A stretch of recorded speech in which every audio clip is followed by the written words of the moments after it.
Hi, Roy here. Thought I'd do a bit of a shelf tour. So these are some shelves at the top of our stairs that I've managed to clear of other things and start to arrange some books on them.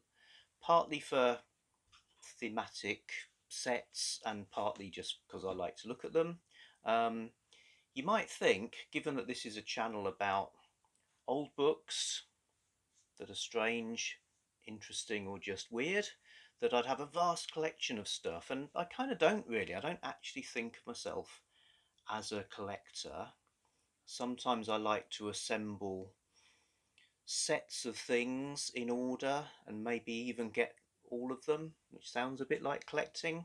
But also I try to avoid being in the situation of chasing like the last and least thing that I'm not actually that interested in, just to sort of fill a gap. So trying to arrange things in some sort of sensible order. Um, One thing you've got here is some Wizard of Oz books. I won't talk much about them because I find every time I mention something vaguely childish, I lose subscribers. So hold back, your adulthood isn't under threat because I'm going to talk about Horrific Corner. So here we have some horror paperbacks. So I'll haul a few of them down so I don't keep turning around like a lunatic. And let's see what I've got. So turning round now.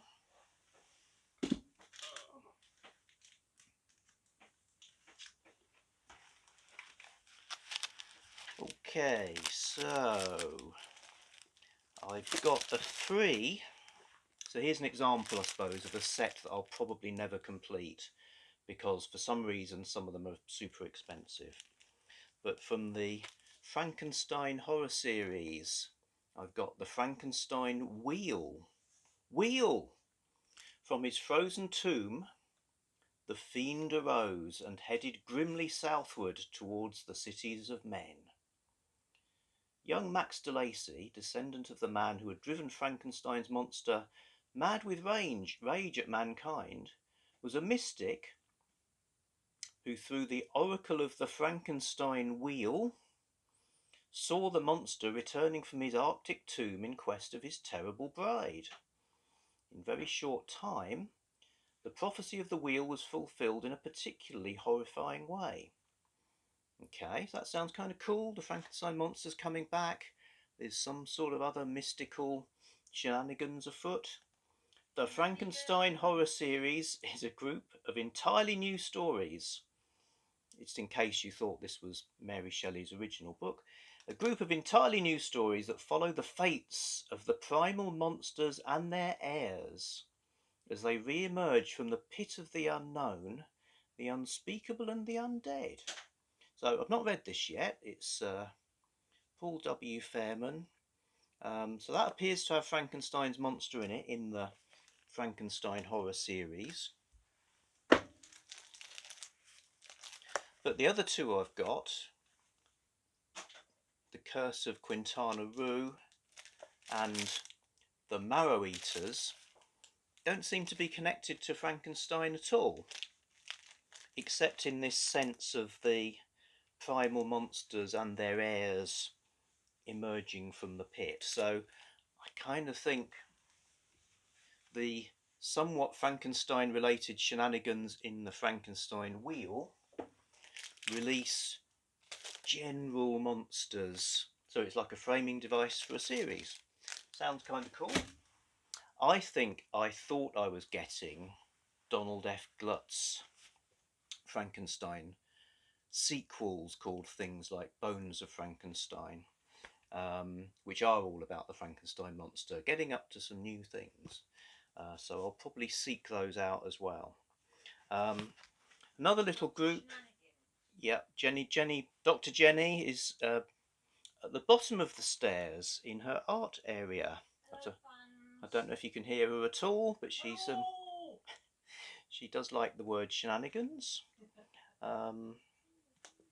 So these dudes here were published by Dark Horse. They're fairly recent, and the idea was get modern writers to write sequels to the Universal horror films. Okay, so they're based on the films, not necessarily their original books. So Pandora's Bride by Elizabeth Hand is a sequel to Bride of Frankenstein, the movie. And I can barely begin to describe how cool this is, the sort of stuff that happens, because not only is the Bride of Frankenstein a fantastic character, this takes her to Berlin. It's a kind of crossover with the movie Metropolis, and you see characters from completely different types of fiction, such as Christopher Isherwood's Berlin novels, upon which the film Cabaret was based. So that's loads of fun there. The Mummy one, quite enjoyed, although didn't seem very related to the movie. There's a Frankenstein one I've talked about before, where he battles Jack the Ripper. Now, battling Jack the Ripper is usually a turn-off for me, but I gave this one a pass, and it's quite good. And there's a Creature of the Black Lagoon one as well. So, yep, got so far and no further. I think there'll be a couple more to get that I don't have. Moving on. Oh my god. Talking of sequels, these Robert Laurie Dracula books have Dracula, I've mentioned this before, Dracula being resurrected, fitted with a device in his body that could kill him. So Dracula is controlled, and he's used effectively as a crime fighter. So, but there's also other stuff from kind of Dracula's backstory. So the poltergeist is kicking in now, hurling Oz books at me. They're annoyed because I insulted children's literature, you see. Yes, right. Other stuff from kind of Dracula's mythological past seems to be coming back, but I've only read the first one or two. So it starts with Dracula Returns, Drums of Dracula, The Witching of Dracula, Dracula's Gold, Dracula's Lost World. It's a lost world. I think it's not the lost world of Arthur Conan Doyle, unfortunately. Dracula's Disciple, Brothers, Hand of, couple of exclamation marks there in the titles. So again, I'm missing one, the final one in the series, but it's super expensive. Am I a true collector who will get that just for the neatness of seeing them all lined up? Not sure. And a few more movie related items. I seem to have two of the Carl Dreadstone Classic Library of Horror novelisations. So these were novelisations of Universal horror movies, as by Carl Dreadstone.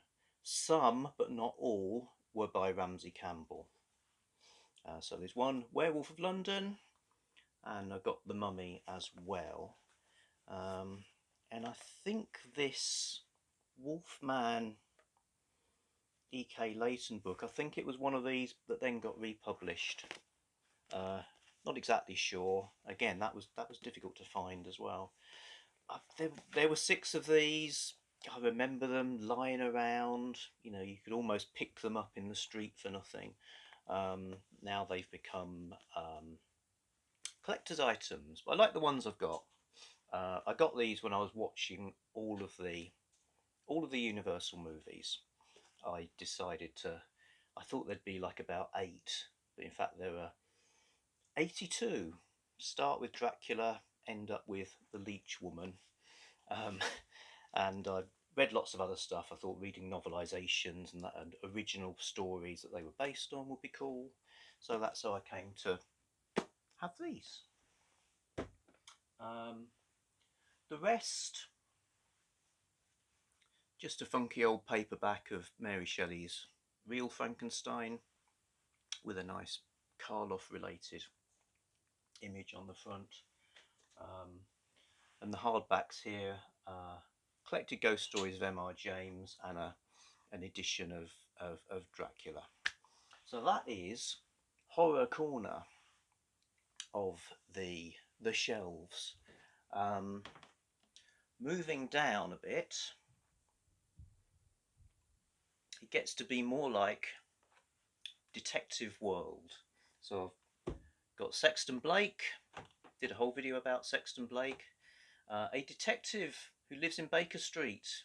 Stories started coming out in the late 1890s. So you could think he's a copy of Sherlock Holmes. He smokes a pipe, hangs out in dressing gowns, has a laboratory in his apartment, but apart from that, he's not very Holmesian at all. He's much more action adventure. So I love the Sexton Blake stories. These are current anthologies edited by Mark Hodder, and they cover different periods of Sexton Blake's career because he's still alive. So the framing device is interviews. Mark Hodder actually interviewed Sexton Blake himself. Doesn't directly come up with a reason for his extreme longevity, but it does give us some insights into how what looks like the style of the stories changing over to meet with sort of the changing fashions and enthusiasms over the decades. And we get some of the backstory into why that happened. So we've got some Sexton Blake there, lots of other Blake stuff dotted around the house. Then we get